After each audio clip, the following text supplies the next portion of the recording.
Nii, aitäh. Ma mõtlesin, et võib-olla ma alustan hoopis, ei räägi Emajõest. Mul on esimest korda siin saalis esineda, ma arvan, ja 2002, siin on mõned geograafid, ma näeme, ka tähistasime siin Edgar Kanti 100. sünni aastapäeva.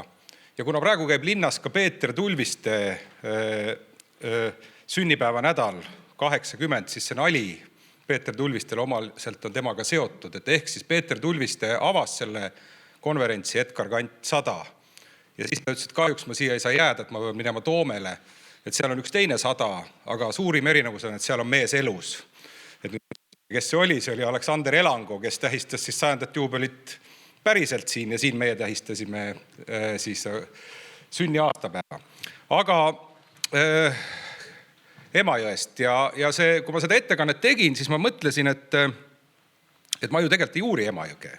Et ega keegi tänapäeval ei uuri niiviisi spetsiifiliselt üldiselt Emajõge ja see ettekanne tuli lõpuks kokku selline, ma ise mõtlesin, et see on selline nagu koolipapalik, et päris sellest me nüüd ei räägi, kui pikk on Emajõgi, kuigi ka sellest võiks väga palju rääkida, aga et ma leidsin või ehitasin üles ettekande selliselt, et mul on mitmed väiksed alapeatükid ja siis nendest ma räägin, aga esimene siis etüüd, ütleme, on siis Emajõe algusest ja selleks me peame minema päris algusse tagasi, et kuidas me ikka teeme ettekannet ilma Kreutzwaldi või Fehlmanni või Fehlmannita. Ja see on siis Kreutzwaldi tekst, Emajõgi, võib öelda, et kui me Emajõest räägime, et võib-olla siis selline esimene, ma arvan, et see on esimene Emajõele päris selline,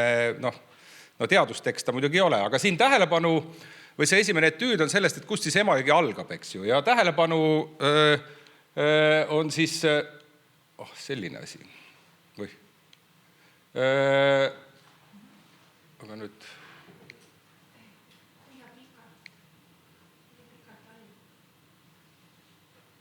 kui pikalt. Ühesõnaga ei, las ta olla. Te näete, ma natukene markeerisin selle punase joonega ära, et ma loen selle kiiresti võib-olla ette, et esimene osa ei ole sellest, et kust Emajõgi alguse saab, aga et nõnda kosuvad sügavas maapõhjas Emajõe lättekesed ja imitsevad salateeradasid mööda, kuni nemad viimaks Otepää kihelkonnas kahel paigal maapõuest välja kargavad ja rutust jooksu lipsavad. Esimene aru tõuseb Ema Lättel lõuna pool Arula mõisa, tungib Rebase järvest läbi Arula mõisa poole, kallab sealt Pühajärve mõisa kaudu Ruusa järvele, läheb nimetud järvest läbi Saksu soo peale, kus teine õde Pühast järvest tulles temaga ühte jookseb. Need kaks jõe soonekest, kellest üks Ema Lättest, teine jälle Pühast järvest tõuseb, alustavad kuulsat Emajõge. Ehk siis meil oleks kaks algust justkui. Ja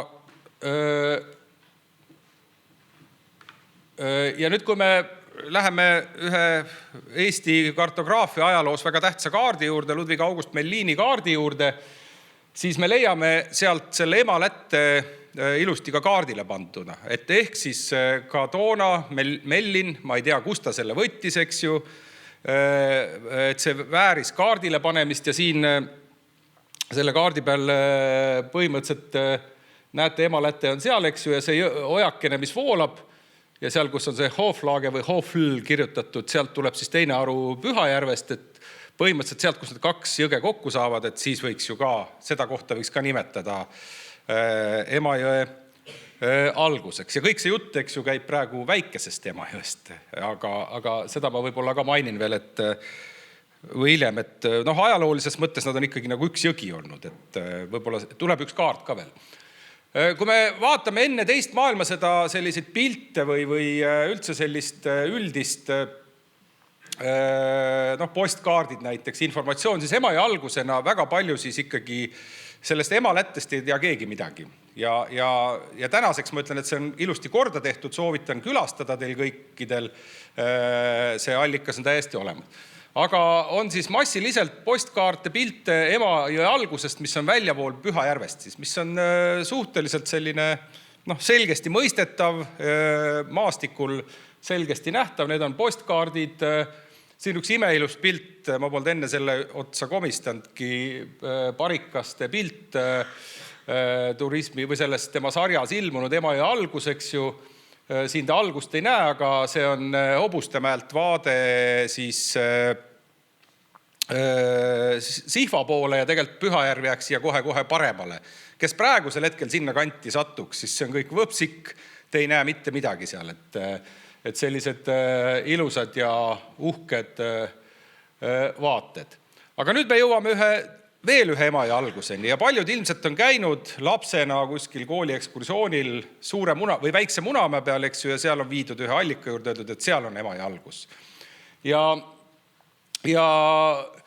ma tunnistan, et ma proovisin kätte saada, et mis ajast see traditsioon sellest üldse lähtub, sellest Munamäe allikast. Et ta on tähistatud olnud siin ülemise pildi peal, see on suhteliselt tänane pilt, seal alumise pildi peal on Emajõe algus üks puutahvel, siin näete ka Emajõe algus ja ei ole ka mingit väikese Emajõe algust, siis see parempoolse pildi peal näete kivisse raiutuna Emajõe algus, et mis ajast see,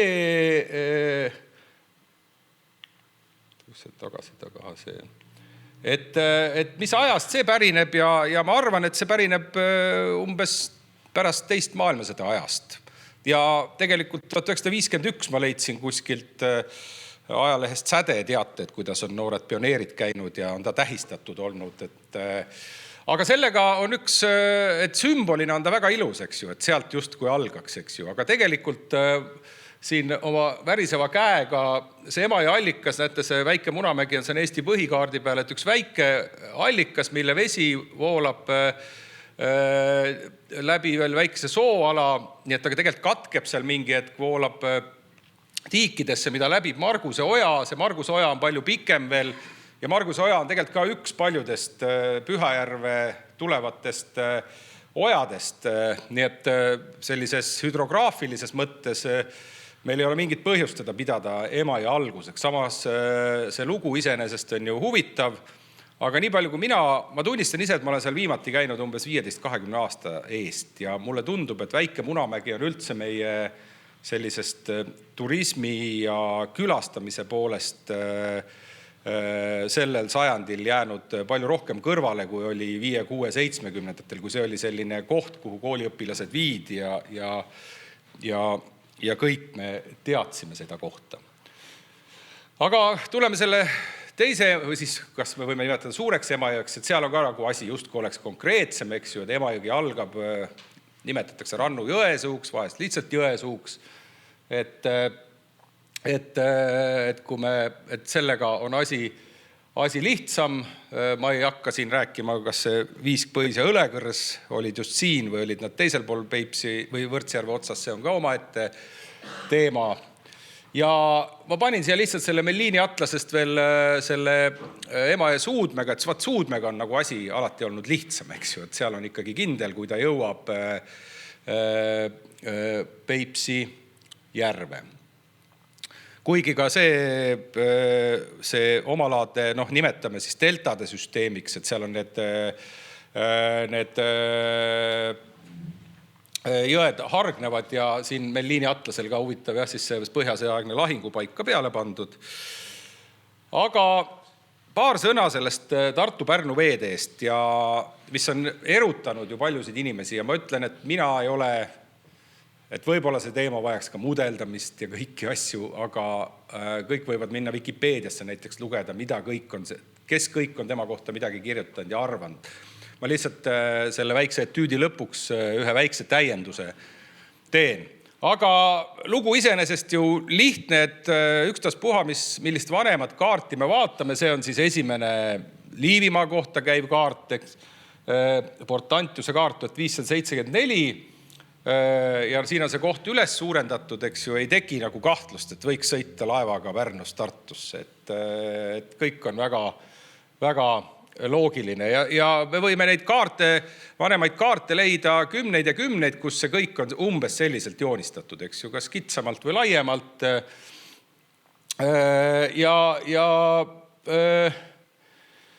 Ja võime ka tänapäevasemaks tulla, näiteks 1852 Karl Ratlefi esimene Eesti hüdrograafia ülevaatekaart, eks ju, otsime selle Viljandi järve ülesse ja näete, et veelahe läheb kahelt poolt, et just kui Viljandi järvest vesi voolaks kahele poole, et ikkagi nagu tekib see tunne, et me võiks kahte pidi sõitma. Siin on näha ka see, et kuidas on et üks Emajõgi alamjooks Oberer või Unterer ja Oberer Embach, eks ju, et tänapäeval me kasutame suur ja väike Emajõgi või mõnikord öeldakse, et ikka oleks Emajõgi ja väike Emajõgi, eks ju. Aga nüüd selle Viljandi järvest vee läbiminekuga on üks selline huvitav või üks seaduspära, mida ma sageli inimestele või tudengitele näiteks, aga ka kolleegidele ütlen ja ka paljud, ütleme, maateadlastest kolleegid jäävad mind rumala näoga natuke vaatama, et see, et igast järvest voolab alati välja üks jõgi. Ja siis kõik hakkavad mõtlema, et kas tõesti on nii või? Ja te võite mõelda ja see on nii. Maailmas leidub mingeid väikseid erisusi, kus võib olla, et sellisel madalal alal suur veega võib voolata ka mitmesse kohta, aga üldiselt see nii on ja sellel on väga selge põhjus, eks ju, et üks jõgi saab alati ülekaalu ja ta erodeerib ennast sügavamaks. Nii et justkui, et kas see Viljandi järv oleks siis maailmas tõesti eriline, oleks väga uhke, kui niiviisi oleks, aga ei ole. Ja see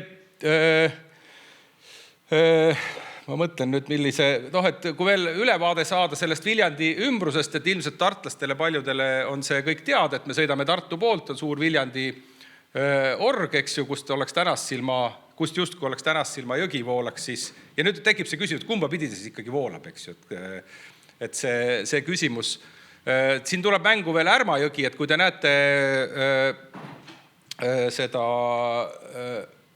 seda kohta siis, et tegelikult võiks üldse olla, et see Ärmajõgi on palju suurem, et kui te nüüd võrdlete siin ortofoto peal, siis just kui see Tänassilma jõgi on üks väike lisajõgi, aga see on omaette teema, et kuidas jõgede klassifikatsioon jookseb, et siin on palju ka traditsioonis kinni. Vene Verstase kaardi peal näiteks voolab jõgi Tänassilma hoopis siis ka Viljandi järve peale nool peale pandud, näete seal üleval. Ja ühesõnaga, kui ma ütlen oma arvamuse ära, siis kindlasti ei ole kunagi ükski laev sõitnud Pärnust Tartusse. Mis ei tähenda, et kaubad ei ole niiviisi võinud liikuda. Aga geograafina ma toon siia lihtsalt, siis see oleks võib-olla see natukene uudne fakt, või mis ta uudne on, geograafidel on ta teada, et 1923. aastal Tartu Ülikooli esimene teadusmagistritöö siis geograafia osakonnas kaitsti teemal Viljandi oru veelahe. Oli Jaan Rumma ja see ilmselt kõik oli painanud ja siis professor Graano ütles talle, et mine loodi, ehk siis pane kõrgused paika, kuidas seal ikkagi see vesi, kuhu poole see voolab. Jaan Rumma pilt ka seal ja 24. aastal Eesti ülevaatekaardi peal, mille jõgede ülevaatekaardi peal, see on see paremal all, näete juba, et see veelahe on liikunud siis siit keskelt on liikunud selgelt Viljandi järve siis paremasse nurka. Jaan Rumma ka avaldas selle töö, ta ise kahjuks 26. aastal suhteliselt noore mehena suri.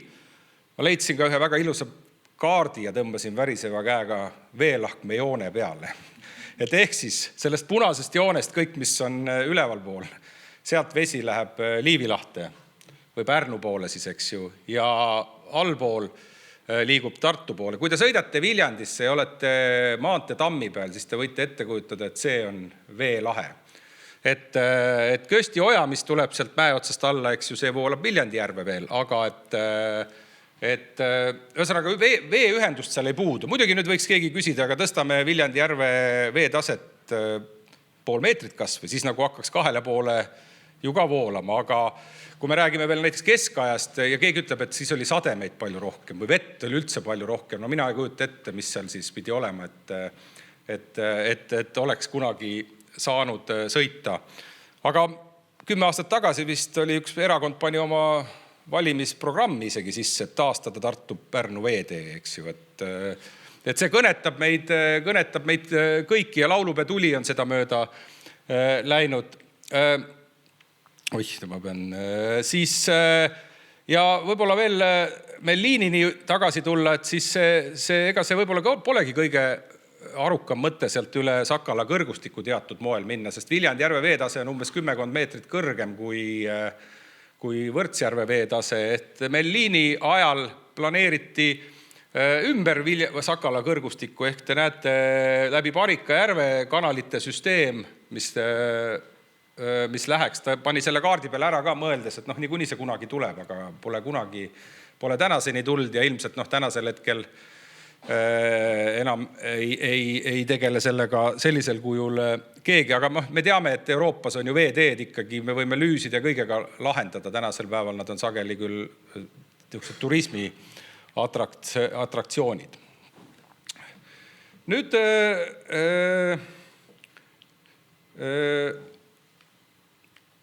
üks väike teema, võib-olla see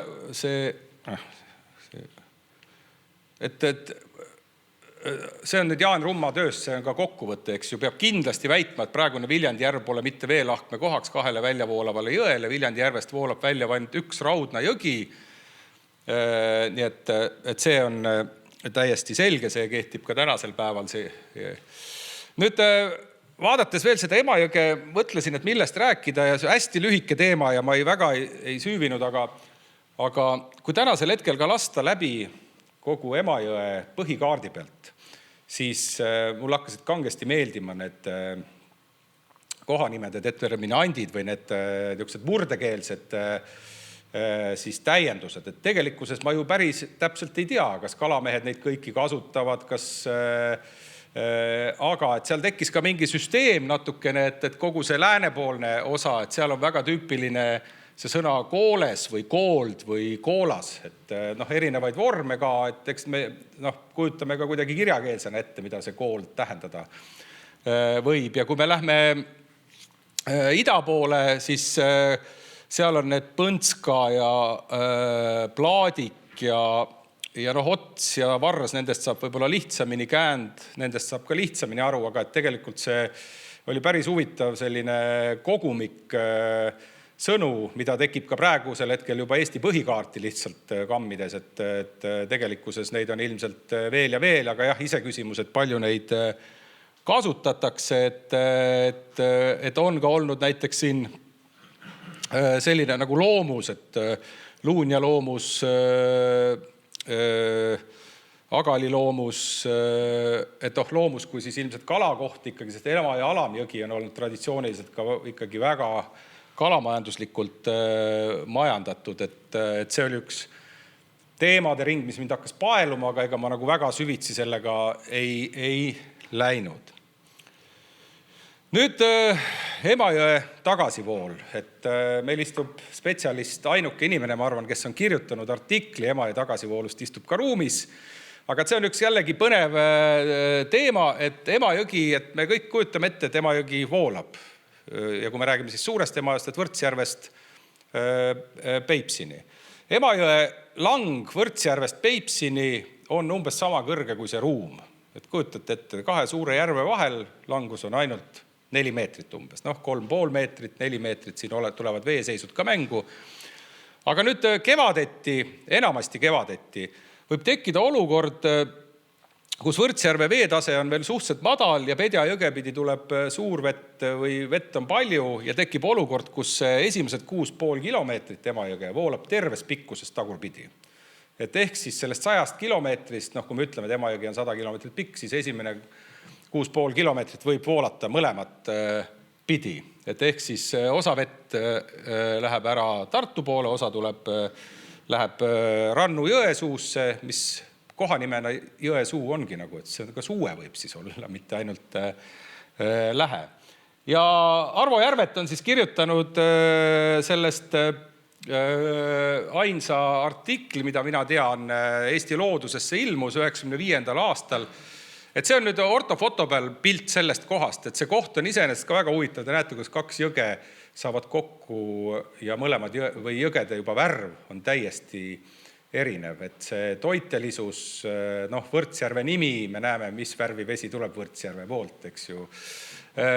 Ja nüüd see on see koht siis, kus suurveega teatud oludes võib vesi hakata voolama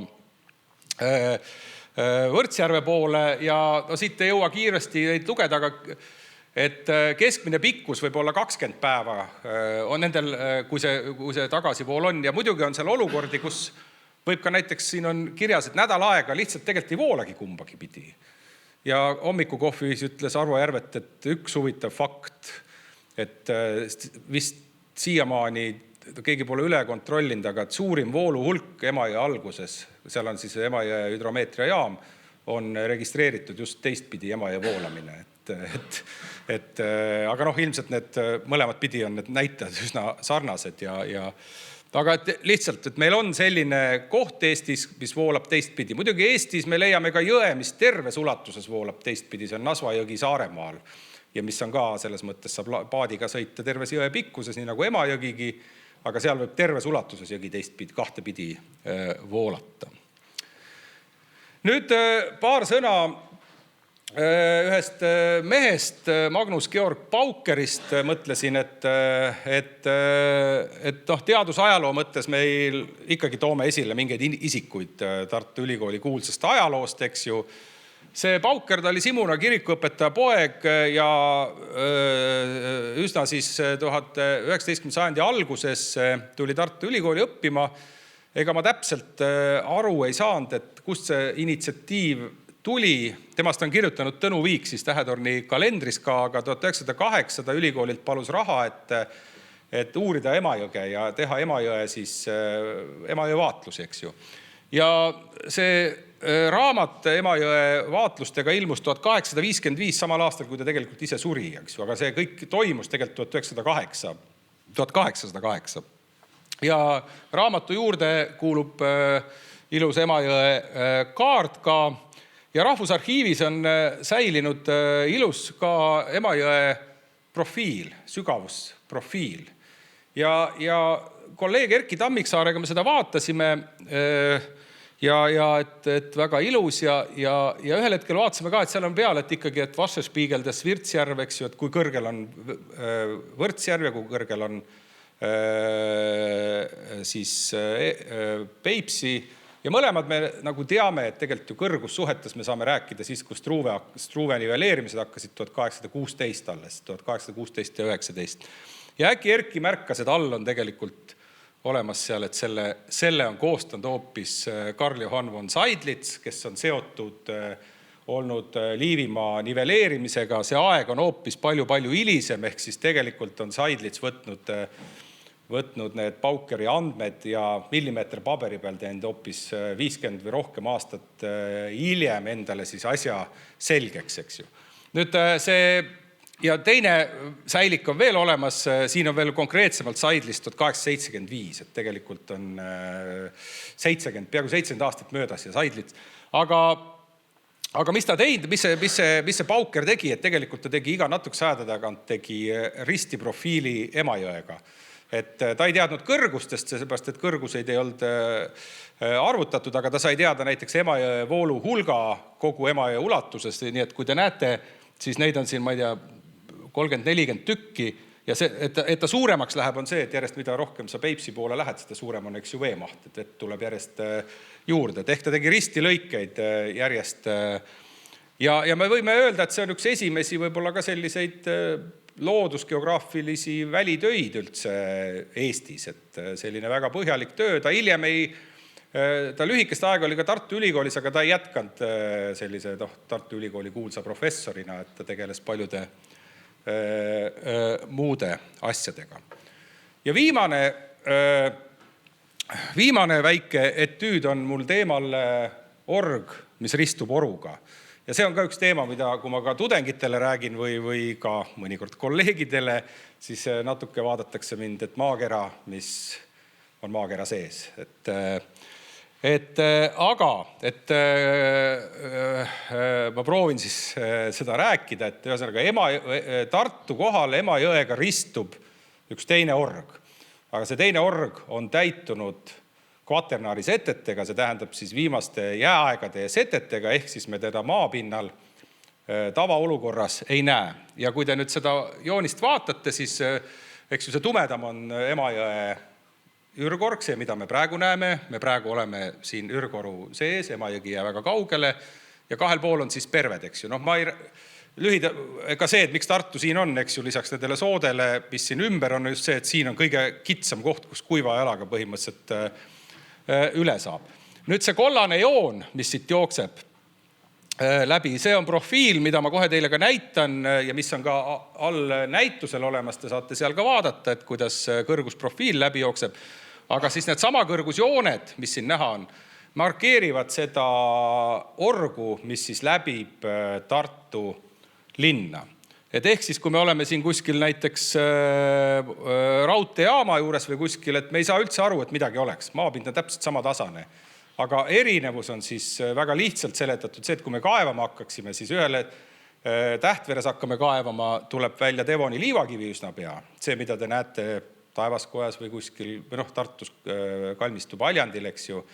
Aga kui te hakkate kaevama nende joonte kohal, eks ju, siis tuleb välja kas kruus või liiv ja peate väga-väga sügavale minema, sügavamale kui selle nähtava Emajõe ürgoru põhi, enne kui jõuate aluspõhja kivimiteni. Ehk siis, ja see on kindlasti vanem see org, siis, mis meid läbib. Ja kui te näete, siis see org täpselt asub ka selle Toome mäe koha peal, eks ju. Ma panen ette selle profiiliga, see oli mulle ka natukene selline, ma ütlesin Raivo Aunapile, kes need joonistas, et Toome vallikraav, eks ju, et miks Toome mägi on Toome mägi, et joonista see sügavamaks, et muidu nagu ei saa aru, et see on, et meile justkui jääks tunne, et see on ka palju sügavam, et kui te lähenete Vallikraavi tänavast näiteks, siis jääks justkui tunne, et tõesti Toome on, aga tegelikult me tõuseme sinna Toomele ainult 10 meetrit, aga linna poole laskumine on väga suur. Kirikutornide tipud siis vaatasin ka, et Jaani kiriku torni tipp on palju kõrge, aga Toomkirikul muidugi pole torni tippe, eks ju. Ja Emajõgi siis, tänane Emajõgi, muidugi võite ette kujutada, milline jõgi võis seda kujundada, seda orgu, mida me tänasel hetkel näeme. Ja panin veel sellest orust siis, et ikkagi mõned pildid, et Karl Orvikul on üks väga uhke pildikogu Tartu geoloogiast ja see on näide sellest, et milline Tartu, kui me siit kõik need hooned ära võtaks, eks ju, et milline see koht, kuhu seda linna hakati rajama põhimõtteliselt oli. Need on 20 aastate alguses pildid. Kalmistu Paljandide seal taga, selle suure pildi peal tunnete ära, eks ju, ees käib turba kaevandamine, turba võtmine linna jaoks. See ülemise pildi peal te tunnete ära, taga paistab Tähtvere mõis, see allee on seal tänasel hetkel alles, eks ju, aga kogu see lamm on tänaseks hetkeks ju võsastunud, kinni kasvanud, aga ega pole imestada, kui võib-olla hakatakse ühel hetkel sinna ka ehitama midagi. Aga ehitada on raske, nagu me Tartust teame. Me näeme siin Tartu vanalinnaski neid probleeme iga nurga peal. Aga ma tulen selle ürgoruni või selle oruni, mis siis ristub oruga tagasi, et tegelikult meil on Tartu linnas palju märke sellest, et seal on org. Ja et kui me nüüd räägime sellest aluspõhjakivimist, siis eks ju meil on Aruküla koopad, mis jäävad orust välja, mille päritoluga keegi täpselt ju ei tea. Kalmistu Paljandit ilmselt olete te kõik näinud. Aga nüüd, kui me tuleme selle oru peale, siis on meil terve rida asju, mis näitab, et sealt kaevates ei ole tulnud Devoni liivakivi välja. Et näiteks Kassitoome org. Põhimõtteliselt selle oru perv ongi Kassitoome oru vana linnamuuseumi koha peal on põhimõtteliselt see orupõrv. Kogu Toomemägi, miks üldse Toomemäge nii lihtne on ümber olnud ehitada, lihtne, kellelgi on lihtne, meie esivanemad ilmselt seda tegid, aga et liivakivi, kui me peaks võtma nagu Devoni liivakivist põhimõtteliselt ümber ehitama, siis see, kui te olete käinud, ma ei tea, Piusakoobastes, seal on kirkajäljed näha, sa põhimõtteliselt see ei ole niiviisi, et lihtsalt ümber tõstad materjali. Nüüd üks väga kurb ja ma arvan, see on Tartu linna kõige kurvem sündmus, või kõige kurvem, igast asju võib olla. Alexander Eisenschmidti liivakarjäär, kes teab, Raja pargis on ühed augud, mille ümber minu lapsepõlves räägiti ka mingeid hirmulugusid, aga selle päritolu on kõik see, et 1914 suuri Alexander Eisenschmidt koos oma isa ja pojaga 5 minutiga seal, kuna poeg läks mängima liivakarjääri seina sisse, toimus varing, läksid päästma, kukkus veel varing ja oli ühe pauguga 3 põlvkonda. Ta oli siis Eesti esimene põllumajandusdoktor ja tema siis uhke talu Häärber on ju seal alles siiamaani ka Opsukliiniku osana, nii et see auk on seal mõnes mõttes hirmuäratava. Aga miks seal oli auk? Ta müüs liiva linnale ja see on täpselt selle ürgoru peal, eks ju, et ta sai kaevandada liiva. Et see on nüüd see kvaternaari liiv, mitte siis see Devoni liiv. Ja kui veel vaadata, et miks meil on kruusaaugud Raadil, täpselt see sama selle peal. Raadi järv on ka sellega seotud. Ülikooli staadion kaevatud. Üks omapärane väike Devoni saarekene on tegelikult teisel pool jõge on seal ja sellest on üks Tartu vanim paljand või Eesti vanim paljandi skeem on 19. sajandi alguses. Ja võib-olla kõige lõpuks see Meltsiveski tiik, et pikki seda ürgorgu liiguvad veed ja Tartu veevarustus on ajalooliselt väga palju olnud selle Meltsiveski veehaardega, Meltsiveski. No see on delta ja ülikooli staadion ja selle koha pealt vesi liigub. Ja nüüd võib-olla võibki lõpetada sellisel kurval noodil, et mulle tundub, et selline ilus sõna nagu Meltsiveski on tänasel hetkel Tartust kadumas, sest oli veel üks bussipeatus, aga keegi ütles, et enam sinna bussi ei sõida, et see bussipeatus ka kaob. Kunagi oli vist Meltsiveski pood ja järgi on jäänud vist ainult natuke tehnitsistlik Meltsiveski veehaare, aga see tavainimese jaoks midagi ei ütle, nii et võib-olla lõpetame sellega siis, et taastagem Meltsiveski mis iganes moel, kas või tiigina. Aga aitäh!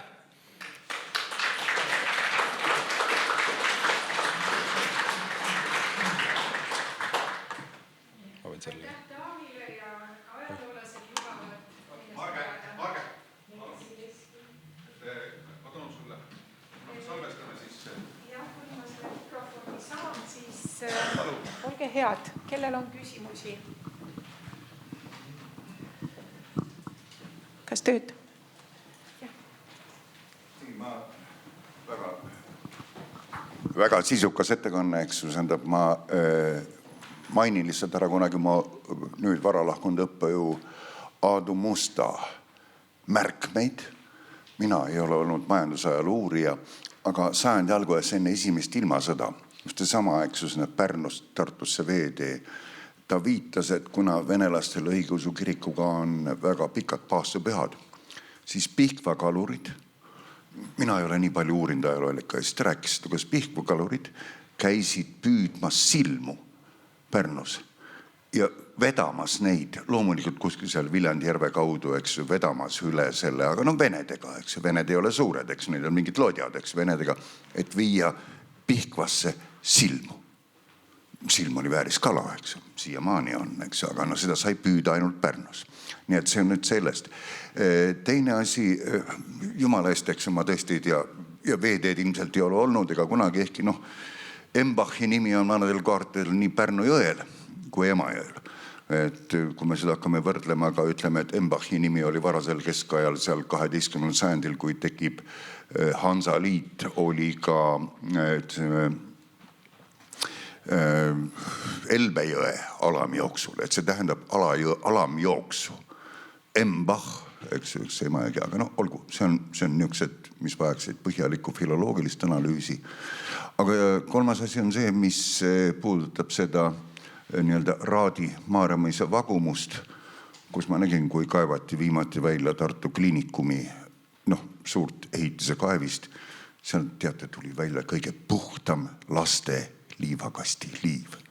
Nii et see on selle Eisenschmidti, eks loojer, et ta jõuab sinna, aga mäletan, et endine ülikooli rektor Volli Kalm, kellega ma rääkisin sel teemal ja näitas mulle kunagi ja see võib-olla vääriks, eks ju ka, tal olid olemas kaardid, eks, mis ta oli ise teinud arvutis, et see, ütleme, Emajõgi põhjast lõunasse, see on varasemate jääaegade vee kulgemise tee.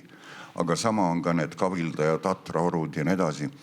et tal oli joonistatud mingi niisugune kaart, eks ju, kus ta ütles just, et kui jõed ei voolanud mitte, eks ju, seda piki jääaja serva, see tähendab läänest itta, nagu Emajõgi voolab, vaid voolasid just nimelt põhjast lõunasse ja sellest ka kõik need vagumused, mis hiljem tassiti seda sama, eks ju, see tähendab moreeni täis ja liivakivi sinna juurde. Liivakivi ei ole kivi, see on pressitud lihtsalt, eks ju liiv. Aga lihtsalt need olid niisugused täiendused, aga väga vahva ettekanne, aitäh! Ja võib-olla lihtsalt kommentaariks, et vaadake alati aukusid, mis Tartus tehakse. Need on väga huvitavad. Kui midagi ehitatakse, siis et mis seal siis paistab? Et kas seal paistab Devoni liivakivi või paistab seal selline liivakasti liiv võib paista. Mina vaatan alati aukusid kui kuskil. Jah, see oli väga, väga huvitav niiviisi vaadelda Tartu asuala, nii nagu sa seda tegid ja kahju, et aeg sai otsa, et ilmselt oleks veel olnud kohti, mida tähele panna. Kas on veel küsimusi? Kas on kommentaare, küsimusi? Mul on üks väike mälestus Meltsiveski tiigiga seoses. Olid Villem Ernitsa matused. Ma arvan, et enamus siit olijatest mäletab teda veel. Ja Palamets pidas väga ilusa kõne ja meenutas, kuidas Ernits oli esimest korda isaga Tartusse tulnud ja isa sõitis vankriga läbi Meltsiveski tiigi, sest ei passi nii suurde linna tulla krägiseva vankriga. Ja siis ta nentis, et ja nüüd ei ole enam meie Ernitsat ega Meltsiveski tiiki.